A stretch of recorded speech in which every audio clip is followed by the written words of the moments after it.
Good morning, everyone, and welcome to Legal Talk with Wedlock. I am your host, attorney Emily E.G. Bradford. I am the founder and managing attorney of Wedlock. For those of you that do not know, Wedlock is a boutique law firm situated here in Houston, Texas. We do service clients nationwide as it relates to their small business, startup, corporate governance, intellectual property, and labor and employment law needs. And today is our debut of the Lawkbox, and we're super excited. So the Lawkbox is something that we recently rolled out.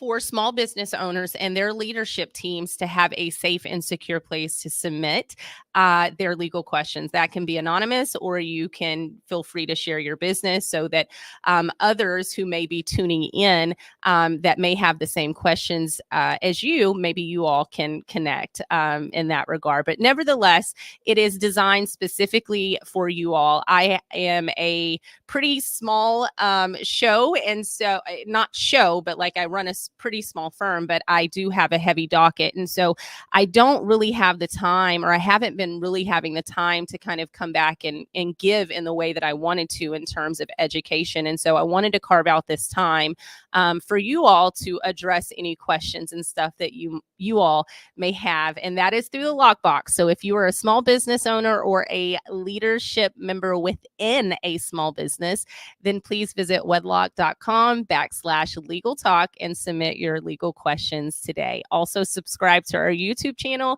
and follow us on LinkedIn, Facebook, and Instagram. So, as I stated, we do have a few questions lined up for the upcoming episodes, but I thought that it would be best to just spend a few minutes on our debut, just telling you all a little bit about me and who I am, and why or how we have Wedlock and what Wedlock is. And so that way you all can see my qualifications to opine on some of the things in which I give my opinions on. So without further ado, I will just go ahead and tell you now that I am not from Texas. My mother is, okay? She's from this small town called Gunner, Texas, right? Probably about 10 miles north of Salina. But nevertheless, I'm from Oklahoma, small country town called Durant. I was raised in Tulsa, and that's where I graduated high school, went on to the University of Oklahoma.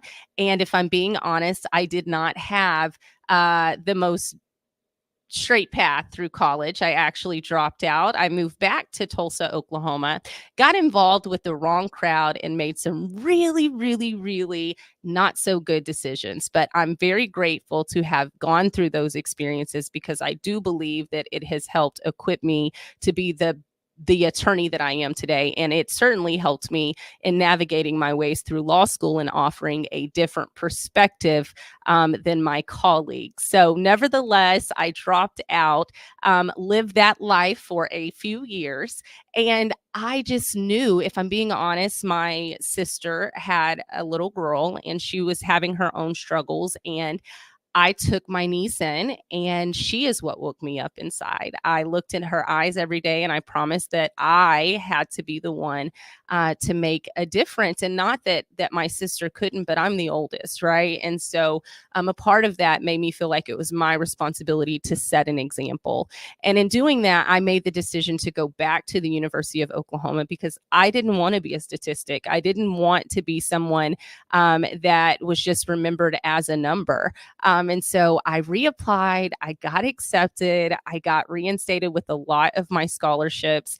And then probably the coolest part of it is I got to join a sisterhood. And for me, that was so special, because like I hadn't had that before, right? Like I didn't really have much guidance in terms of grace and things that a sisterhood can bring you, right?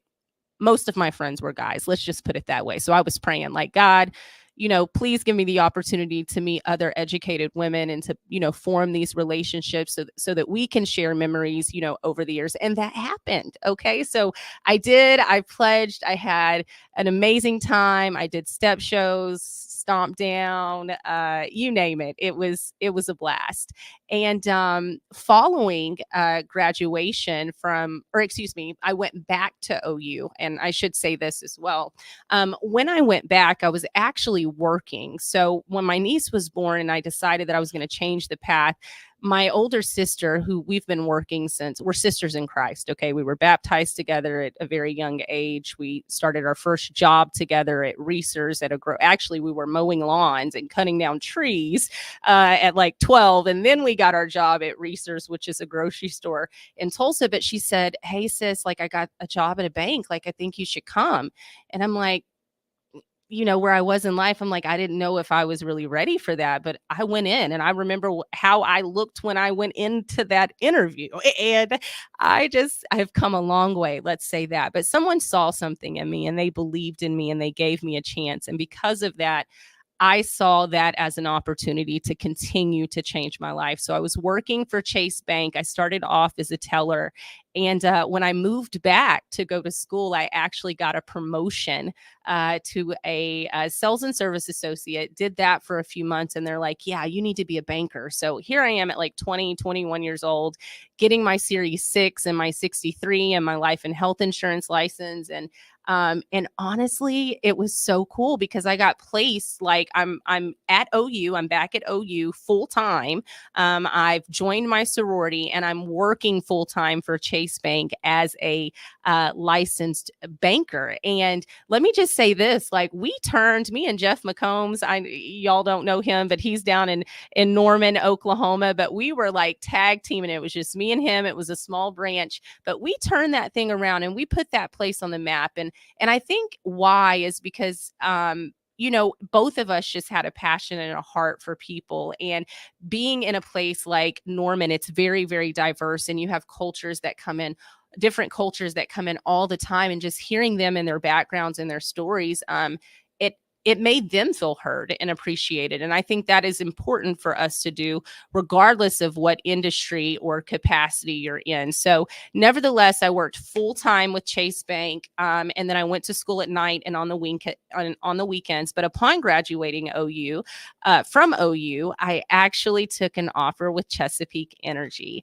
And at the time, Chesapeake, and they still may be, I don't know, I'm not in Oklahoma City, but they were booming. It was like the place to work. I mean, we had fitness centers, we had, TVs, you could order your food. They had cafeterias or little restaurants. I don't want to insult them and say cafeterias, but they had restaurants that you could pick your food up from and then go on back to your office, or if you wanted to go play soccer. Anyways, it was just a great place to work and a great opportunity to have. So while at Chesapeake, I actually got my degree in human relations from the University of Oklahoma. And this was back when diversity and inclusion was just being talked about. We were learning about it. We were on the ground implementing it. And it was just, nevertheless, working with Chesapeake and the people that I got to work with there, it was a continuation of that, right? That diversity. And so I learned a lot. I worked in an administrative role there for a while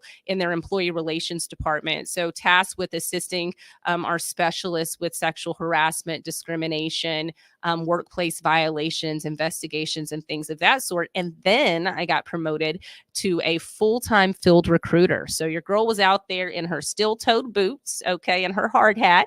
And I was recruiting truck drivers, rig hands, tool pushers, crude oil drivers, you name it. And Hodges Trucking as well, crane operators and things of that sort. But I enjoyed it a lot. As you know, the oil and gas industry is volatile. And back in around 2013, it did kind of take a dip. And working in HR, I had to help facilitate a pretty large layoff. And even though I was retained, I just got a case accepted. Anyway, so even though I was retained, I still at that time in my life was like, okay, what are we going to do? Is this what you want to do for the rest of your life? Or is there something else that you want to shift? And it's not even something else. I think it was really clear, like, hey, now's the time for law school. So now here is my story about my legal journey, which started about if I'm being honest, 12 years ago. So in 2011, I took the LSAT not once, but twice. And I bummed it. Do you hear me? Like, I don't even think there's a fail, but like if there was, it would be very close to failing because I'm just not a multiple choice test taker. Like, you give me an essay, I'm gonna tear it up. But when it comes to multiple choice, nah. And I didn't have the best education. Like, I had no problem with admitting that. So, nevertheless, I didn't do well. And statistically, I should have dropped or not dropped out, failed out of school, right? It's like, oh, if you do this bad, like there's no way like you're going to do well in law school. That's their reasoning. But I serve a mighty God. And when I got to school, like let's just say that I graduated at the top of my class. I had the opportunity to compete with one of the top mock trial teams as a 1L, 2L, and then my 3L year, I took what I learned from that team and assisted our Black Law Student Association with advancing to nationals for the first time in history. And so, that meant something. And even aside from that, right, like being all of that, like I also had the chance to serve, the honor to serve as the first Black managing editor of the law school. And that in itself was huge for me. It was huge because I knew coming in that I was at a disadvantage. Like, I couldn't even pronounce words like subsequent, right? Like, that was something that I was on Google having to replay and replay. But I guess the point that I'm getting at is that no matter the disadvantage you're at, if you have the heart and the tenacity to get up to speed, that's what makes a difference. And that's what's going to set you apart. And so that was the case for me. It was like, I knew that like I could get called on any day in class and like, I'm gonna have to read this or that. So I better be prepared. Right. And anyways, excuse me. I say all that to say that I went to law school on a mission. My mission was to be the best attorney I could be. And I quickly learned that the lawyer I had in my mind of what we see on TV, like, oh, everyone's in the courtroom and you're putting on evidence. Yeah, it happens, but not as often as what you think. You're actually spending 90% of your time researching and writing and analyzing and summarizing and revising and, all of those things. And so for me, I knew I had a gift of oral advocacy, right? Like I enjoy speaking. But I wanted to be just as strong in my written advocacy skills, right? Because I learned that like on a trial court level, after you get a judgment, you could have that appealed, and on an appeal, you don't have a jury. There's no theatrics, right? You have judges, and your arguments are within your brief. So I made it a goal, aside from trying out for the mock trial team because I wanted to enhance my oral advocacy skills, but also getting onto the law journal because I wanted to improve my writing skills. And that was the best decision I could have made. So if there are any aspiring attorneys or any aspiring law students, when you get to law school, get on a journal, okay? Because 1 year of legal research and writing just does not cut it, all right? When you get out into the actual practice of law and you're wanting to be a litigator, you need very strong research and writing skills, and something that law review or a law journal is going to teach you. And if you don't, get you a blue book, okay, just in case, and that'll help you with your legal citations and things of that sort. So anyways, I went to school with, that in mind. Like, I just wanted to be the best that I could be. And I also quickly learned that like criminal law is not going to work for me. I think it's great for, those that can get through it without getting emotional. But for me, it's like, oh, I start reading, their background and their history, and I have a heart and compassion. And I'm just like, I don't know that I'd be the most effective counsel. So I remember asking God, like, okay, God, I know I just want to be an attorney, but I thought I was supposed to be here, helping my people. But I didn't realize that there were other ways in which I could help people, right? And so he made that very clear to me. First year, I clerked for a top firm in Oklahoma, actually first and second year, a top firm in Oklahoma doing civil work. Okay. So that is what Wedlawk does. We do civil law. We do not do criminal law. Criminal law deals with your freedom. Okay. Civil law deals with liability, most often liability and damages and money and things of that sort. Okay. So I got to clerk with the top firm and I loved it.